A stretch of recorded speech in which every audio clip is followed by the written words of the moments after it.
Hello and welcome to the next CHC expert interview. My name is Stephan Poschik from CHC Corporate Health Consulting. And today I have a really interesting guest speaker and interview partner. And he's going to talk about systems, processes, and also network and why this is so important for small business owners. So I thank you so much that you take the time. So very welcome to you, Mike C-Roc. Stephan, thank you so much for having me. I always start every interview with gratitude because it's changed my life. And I just want to thank you for having me, and also thank you for your audience, for showing up. Yeah, I really appreciate this, Mike. So thanks. So first of all, introduce yourself. That the audience know who are you and what are you doing. Yeah, Stephan, I do a lot of things, but it really ties down to one thing, which is that all people are unstoppable to live in the life of their dreams. And I make sure people are aware of that and show them that is the case. But from there, I've done real estate, mortgage, home loans, performance coaching, podcasting. I'm a best-selling author, speaker, tech co-founder, and just pure animal. And guys, he is really an animal because I know him from his podcasts and also and a lot of online sessions.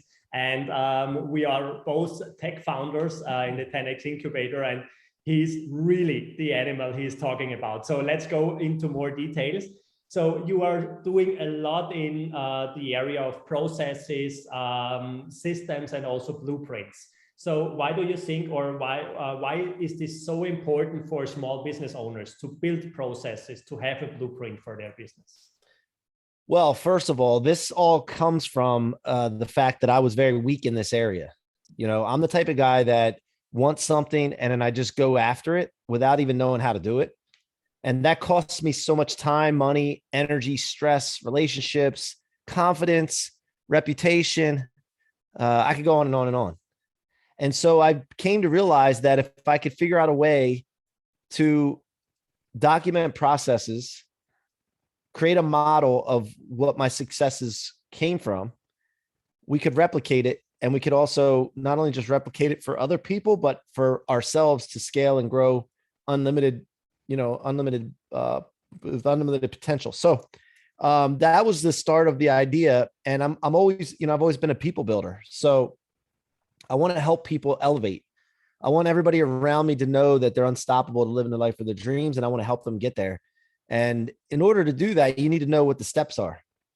Success leaves tasks, success leaves steps, not just clues, but steps. And if you follow those steps and tasks, you should be able to achieve the same level of greatness that other people have. So we wanted to provide a marketplace for people to go search for those blueprints in any kind of different area.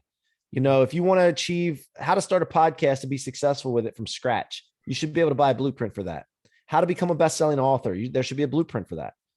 How to be so cool like Stephan, there should be a blueprint for that. So I want to create a marketplace where people go search for those things. Experts are in there putting those blueprints in there, and they monetize and impact while people actually get results. Because the biggest problem I saw in the past with people buying books, people buying courses, going to events, is that they weren't getting results. And that's unacceptable to me. So in business, you need systems and processes to scale, to replicate. And, that's something that I've come to realize. And I just, that's why we went in this direction with Blueprinted. Yeah, that's really cool. And I can really relate to this situation because I'm an entrepreneur since over 20 years now. And with 6 companies I founded in the meantime, in every single scenario, when I started to implement processes and systems, it was so much easier. The distraction was going down and success was going up. And no matter in what company, and also no matter in what country or what industry, it was always the same. I can relate to this 100%, definitely. Yeah. So where would you suggest that a small business owner start, or an entrepreneur, or probably a solopreneur? Where should he or she start? Well, there's a mentor of mine, and he's in the 10X community as well. His name's Dawson, and he has Cardone Ventures. He started Cardone Ventures. And, one of the main, he does everything through algorithms. And I've really picked up on this because when I've have been mentored by him, I started to realize that I had success because of the things he was talking about. And then I've already implemented a lot of the stuff, but I had to figure out the hard way. So what he talks about, and I'll bring this up now, is what Brandon has is his 3 Ps, right? And those 3 Ps, it's important to understand that you have to get out of obscurity and get known in your business. So if you're just starting a business, you need to get known. That's the most important part. It doesn't matter what you have. It doesn't matter how good you are, how fast you are. It doesn't matter how friendly you are, any of that. What matters is who knows you and knows what you do. And then also that they don't forget about you. So that's the first P, promote. Second thing, always from there is profit. You have to profit from your promotion or produce from your promotion, right? And then the third thing is your process. From there, what was the process that you just used to do that? And you have to document or blueprint it. And that's so important how this aligns with Brandon Dawson. What he's doing is that blueprinted is that third P, the process. And also move it in from there. Once you do that, you add people to the mix. And then from there, once you add people, you take that process that you had and you use a model of that, which is the Brandon move it into his 3 M's model, which is the blueprint. You model what you've just done to profit.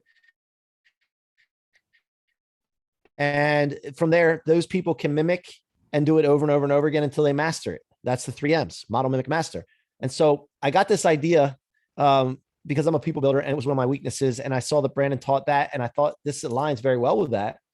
And so in order to replicate or scale, you must be able to have a blueprint and follow a blueprint. Yeah. Okay. That's really cool. So I definitely, that's really awesome. What I see is that a lot of small business owners, and I also see this in our coachings we are doing in my company, they do a little bit of promotion and then they try to implement people. And so they skip the 2 most important things because they stop promoting their stuff and they don't build a process and they forget that they first should make a huge profit that they can afford good people. And on the other hand side, they are really burning the people they are adding to their companies or to their business because they add probably good people, but they have no idea what they should do. And there is no process in place. They set them up for failure. Yeah, of course. They set them up for failure. And here's the other thing. So when you do that, you'll notice you promote a little bit, like you said, and then you'll have a graph that goes like this. But as you stop your promotion, the graph starts to flatten and or go down. Yeah. And when that happens, the only answer, there's a formula for all of this. Anytime you have a graph that's flat or dropping, the number one thing to go back to is promotion again and producing again. Those 2 Ps that Brandon always talks about, promote and then profit or produce. Right. And then from there, also, if you're still having issues, you also have to take a look at what you've been doing during this period of time that your graph flattened out or dropped, or just before that. What are you operating doing? What are your daily habits or rituals, or what are your activities that you're doing? You have to change that because whatever you were doing, it led to your flattening or dropping graph. Right. And so from there, a lot of people don't realize this, and this gets a little controversial, but I'll bring it up anyway. The final part of this that a lot of people don't realize is they'll do those first things I just talked about, promoting, producing, and looking at what they're doing every day and changing their habits. Is what are you doing that you shouldn't be doing? What are you doing? And I'm going deep here for a second. What are you doing in your life that you don't want anybody to know about? Like, I got to take people outside business sometimes and into their personal lives. This isn't for me to know about. Like, Stephan, I don't want to know what you're doing that you don't want anybody to know about. Okay. That's not my business, but I want people to become aware of how important this is. Yeah. Okay. Because a lot of people don't like to be called out on this stuff because they're like, well, you're not perfect, or I'm not a perfect person. Make all these stories up they tell themselves. But what happens when you're doing something that you shouldn't be doing, whether it is drinking too much, whether it's not talking to people the right way, whether it's cheating on your wife or husband, whether it's doing drugs, lying, whatever it is, right? Everybody has their own thing. Everybody does. Yeah. To different degrees. Whatever you're doing is causing an issue here because you shouldn't be doing it. And that will prevent you and block you from doing what you're supposed to be doing in your life and your business. And this is controversial because people don't want to talk about it. They don't ever want to admit, they don't want to like look at themselves, but self-awareness and self-assessment is huge in elevating. Yeah, and it will prevent you from elevating. That's so true what you are talking about right now, Mike. Sorry, it's so true. Yeah, 100%. Yeah. So when you'll notice when people attack those things and they get really honest with themselves and they do the hard work there, everything else in their life gets better, including their business. Okay. Yeah, that's so true. Awesome. So can you give one or two best practice stories from customers or from people you know who implemented processes or implemented the 3 Ps and success took up? Yeah. So right off the bat, I can tell you I'm in the mortgage space, and we have a division that we run with 30 some employees. And we had the first P down pretty good, which is promoting, but not good enough. And then we were profiting, and we would have roller coaster months, good month, bad month, good month, bad month, because we would produce and then we would stop producing, and then we would babysit our pipeline and try to get the things done, because we didn't have the systems and processes in place to make sure that the machine ran efficiently, and we could just feed that thing and it would just keep running. So what we did was we assessed what we were doing wrong, because we just didn't know any better. But we assessed what we were doing wrong. We implemented the fact that we wanted to always promote, never stop promoting, never stop prospecting, never stop producing, and then have the process laid out so that people could model, mimic, and master it, and the machine would run. And you're just feeding that machine. If you can imagine a shredder machine that is always running, and you stick paper in it, and it continues to take care of all shredding that paper. And you don't have to worry about it jamming up because it knows how to run. And you don't have to stop feeding paper into it or anything, because it just keeps going and it self-cleans itself. It's all set up, right? It's a cycle. And so when we got that situated, we went up 800% in our business, and we were able to keep employees. We were able to see employees elevate, and everybody made more money than they've ever made in their life. A second situation, I have a friend of mine that I'm coaching right now that is in an industry that I don't even have any clue about, but I don't need to have a clue about the type of industry, because of the fact that I know how to run a business and I know how to handle people. And so the same thing with him, he put, one of his biggest problems was he didn't even know his numbers. He had no way of looking at graphs and numbers. And if you don't know your numbers, they'll run you. And so he was able to look at his KPIs, stats, and pay attention to those kind of things and be able to run his business. I'm able to run my mortgage business by looking at stats, looking at numbers, looking at graphs, looking at year over year, week over week, month over month, all that jazz. And then being able to see those numbers where they are. If they flatten, I got to go to that person and say, hey, what's going on? Like, the graph doesn't lie. Numbers don't lie. People lie. Emotions lie. The graph doesn't lie. And I'll go to them and ask them what's going on. Mm-hmm. And so this process has allowed, us to scale and elevate and help other people that we're talking to do this. And of course, look, Cardone Ventures with Brandon Dawson has done a phenomenal job in elevating businesses that they're working with. Yeah, 100%. 100%. I already learned so much from their masterminds, from their workshops, and from all the stuff they are doing. So that's, 100%. Yeah. Awesome. So let me ask you one more question, Mike. So you are a genius when it comes to networking with people. You have an incredible network, and people. This is amazing, in my opinion. So you are doing so much things. You have different companies. You talked already a lot about this. How do you implement this? How do you balance this, that you can nurture your network, that you can connect to so many people while you are in the business and while you have so many things on your on your daily tasks? Well, I'll give you a couple things here. First of all, my grandfather was in the mushroom business. He grew mushrooms for a living. And every day he would wake up and he would go into these cinder block houses that were dark, musty, and they'd have different levels of horse manure, cow manure, or shit, whatever you want to call it. And he would have a helmet on with a flashlight on the front of it. And he went there every single day with a smile on his face, even though he was dealing with shit. But what my grandfather used to always do too is, besides that, he would always be talking to every single person he would run into with that smile on his face, and everybody knew who Dominic. Yeah. And I always remember that my grandmother used to get so frustrated. We'd be in a restaurant and she'd be so mad that he would know everybody and he would talk to everybody and everybody would come up to him and they knew who Dom was. And so, one thing is, I found out that it's not who you know. It's not who you know does not matter whatsoever, because if they don't know who you are, it doesn't matter. So when I decided to get known and make sure that I was known on a global, international level, and matter of fact, I even said to myself, this is no lie, if there's aliens, I got to make sure the aliens know who C-Roc is. When I did that and made that commitment, and I would consistent actions after that commitment over and over again, and built my brand and was all over the place, to the point where if somebody ran into me and they looked me up right away, they were like, oh, this guy, yeah, I want to be a part of him. I want to be a part of what he's doing. Mike, so I'm pretty sure the aliens know you already. Well, they're going to if they don't yet. But the fact of the matter is that I had to know, I had to be known. I had to be known. So you have to get known. Whether you like it or not, whether you label yourself as an introvert or extrovert, doesn't matter. You need to get known. Otherwise, it's just not going to happen for you. That's and all of this, what this does, by the way, is creates an attraction model. An attraction model. People want to be around you. People want to know what you're into. They want to be associated with you. So that's the first thing, getting known.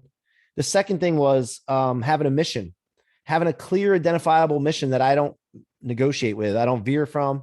Mine is all people are unstoppable to living the life of their dreams. And I do everything through that mission. And by doing that, I'm able to identify the people that I want to be around. People are also able to identify whether they want to be a part of it. They self-select in or self-select out of my life. And so when you have a clear defined mission, you'll start to see that if your mission aligns with those people, like you said, the quality of people that I network with comes from my mission. And the people that don't align with my mission, I don't have time for them. And they self-select out of my life, because it's not going to be good for either one of us if they don't align with my mission. And so getting known and having a clear, well-defined mission that you're very, very loud about and promoting allows you to come into this situation. And the third thing I'll tell you is to invest in yourself. I spent a lot of money over the last couple of years going to masterminds, going to events. And when I go to these places, even virtual events, virtual masterminds, meeting brand new people, when I go to these things, I have a very, very clear intention of what I want to do. And again, it all centers around my mission. So when I go to these events, back in the day, when I was younger, I used to go and party and stay out all night, and I would have a great time with people, but it was the wrong people, because it was the people that wanted to stay out all night and drink and party. The next day, feel like crap, and then didn't accomplish anything. Well, we had a great time though. But now I don't do that. Yeah, I don't do that. I go to bed early. I go in with intention to do what I need to do, and I hang out with the people that do the same thing. Oh, that's really awesome. That's so awesome, Mike. You saw me writing down so much things. I think I learned the most in this interview, even more than our audience at the moment, but that's perfect. Thank you so much. Oh, you're we could go on and on and on, and I really, really appreciate your time. So if somebody wants to reach out to you and want to connect with you, what's the best way to reach out to you and to connect with you? Instagram is probably the best, or LinkedIn. Mikey, MIKEY CROC. No, C-Roc, obviously, you see on the picture here, doesn't have a K, but so Mikey C-Roc is on Instagram. If you Google Mike C-Roc, you'll find anything you need to know. If you want to do podcast, you want to do interview, you want to just whatever, see what we're into. And also Blueprinted. I mean, if you want to go check Blueprinted out, Blueprinted is BLOO, not like the color blue, BLOO printed.com. And if you go to blueprinted.com/VIP or webinar, I'm not sure when this is going to air, but we're having a webinar October 18th at 3 p.m. Eastern in Cardone Studios, talking about the results paradigm and the 5 steps you need to follow to get results for you and your clients. That's perfect. So we're definitely going to tag you and connect all the links you just gave us in the interview. So Mike, again, thank you so much. I really appreciate your time, and I wish you all the best for your mission, because this is really, really one of the coolest things you could do. And you are, thanks. Thank you, Stephan. I appreciate you, man. Great job. Thanks. Bye.